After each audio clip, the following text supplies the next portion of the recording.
Hello student, তোমরা যারা ক্যালকাটা ইউনিভার্সিটির আন্ডারে প্রথম সেমিস্টারের ছাত্রছাত্রী আছো, তোমাদের জন্য আজকের ক্লাসটা খুবই গুরুত্বপূর্ণ। আজকের ক্লাসে তোমাদের কনস্টিটিউশনাল ভ্যালু সাবজেক্টের মডিউল 2 থেকে একটি গুরুত্বপূর্ণ বড় প্রশ্নের উত্তর নিয়ে আলোচনা করব।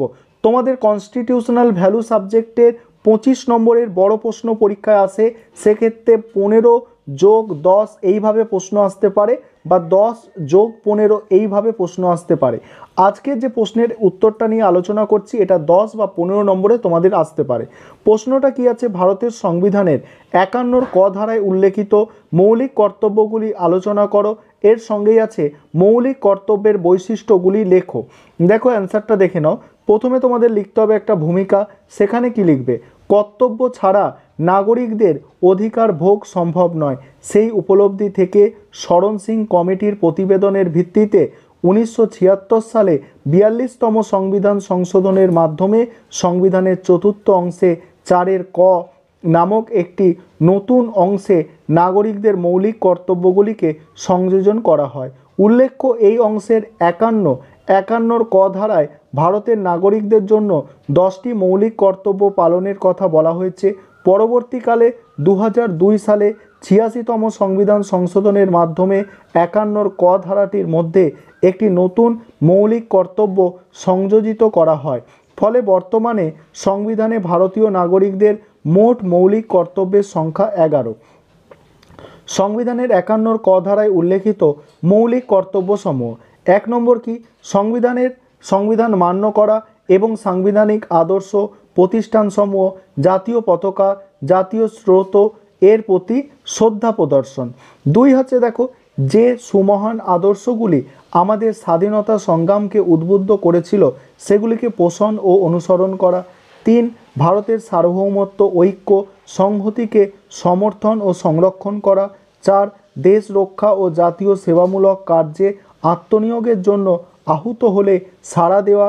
5 হচ্ছে ধর্মগত, ভাষাগত, আঞ্চলিক বা শ্রেণীগত ভিন্নতার ঊর্ধ্বে উঠে সমস্ত ভারতীয় জনগণের ঐক্য ও ভ্রাতৃত্ববোধের বিকাশ এবং নাগরিকদের মর্যাদাহানিকর আচরণ পরিত্যাগ করা। তারপরে আছে দেখো 6 আমাদের জাতীয় মিশ্র সংস্কৃতির গৌরবময় ঐতিহ্যকে সম্মান ও সংরক্ষণ করা। 7 বনভূমি, হ্রদ, নদ নদী এবং বন্য প্রাণীসহ প্রাকৃতিক পরিবেশের সংরক্ষণ ও তার উন্নতি সাধন করা এবং সকল জীবিত প্রাণীসমূহের প্রতি মমত্ববোধ প্রদর্শন। 8 বৈজ্ঞানিক মানবিকতা বোধ এবং অনুসন্ধিৎসা ও সংস্কারমূলক দৃষ্টিভঙ্গির প্রসার সাধন করা।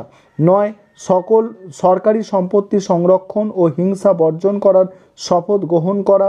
10 জাতি যাতে উদ্যম ও সাফল্যের উচ্চতর স্তরে সতত উন্নীত হয় সেই জন্য ব্যক্তিগত ও সমষ্টিগত কর্মপ্রচেষ্টার সকল ক্ষেত্রে উৎকর্ষের জন্য চেষ্টা করা। 11 প্রত্যেক পিতামাতা বা অভিভাবককে তার 6 থেকে 14 বছরের মধ্যবর্তী বয়সের নিজ সন্তান বা প্রতিপাল্যকে শিক্ষার সুযোগ দিতে হবে।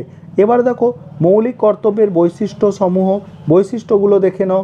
কি আছে দেখো, প্রথমত কি বলা হচ্ছে দেখো, প্রকৃতিগতভাবে মৌলিক কর্তব্যগুলিকে 2 ভাগে ভাগ করা যায়, পৌর কর্তব্য ও নৈতিক কর্তব্য। সংবিধানে জাতীয় পতাকা এবং জাতীয় সঙ্গীতকে সম্মান করা, এগুলি হলো পৌর কর্তব্য হিসাবে পরিগণিত। পাশাপাশি স্বাধীনতা সংগ্রামের মহৎ আদর্শগুলিকে লালন করা নৈতিক কর্তব্য হিসাবে বিবেচিত। দ্বিতীয়ত ভারতের সংবিধানে উল্লেখিত মৌলিক কর্তব্যসমূহ শুধু ভারতীয় নাগরিকদের জন্য প্রযোজ্য, এই কর্তব্যগুলি বিদেশিদের জন্য প্রযোজ্য নয়।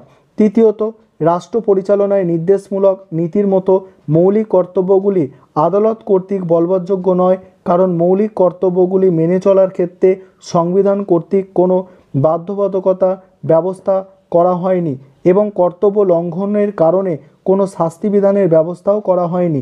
তবে এক্ষেত্রে উল্লেখযোগ্য যে মৌলিক কর্তব্য লঙ্ঘনের জন্য পার্লামেন্ট আইন পাস করতে পারে। তারপরে দেখো পরের পয়েন্ট আছে কি, মৌলিক কর্তব্যসমূহ নাগরিকদের দেশ ও সহনাগরিকদের প্রতি দায়িত্ববোধ সম্পর্কে সচেতন করে তোলে। এবার দেখো মূল্যায়ন। ভারতের সংবিধানে মৌলিক কর্তব্যসমূহের বিশ্লেষণের পরিপ্রেক্ষিতে বলা যায়, মৌলিক কর্তব্যগুলি ভারতের নাগরিকদের নৈতিক কর্তব্যবোধের ক্ষেত্রে এক অন্য মাত্রা প্রদান করেছে। তবে কর্তব্যগুলি আদালত কর্তৃক বলবৎযোগ্য নয় বলে এর গুরুত্ব নিয়ে অনেকে প্রশ্ন তোলেন। এই প্রসঙ্গে বলা যায়, মৌলিক কর্তব্যসমূহ আদালত কর্তৃক বলবৎযোগ্য না হলেও এগুলির সাংবিধানিক ও আইনগত গুরুত্বকে কোনোভাবেই অস্বীকার করা যায় না।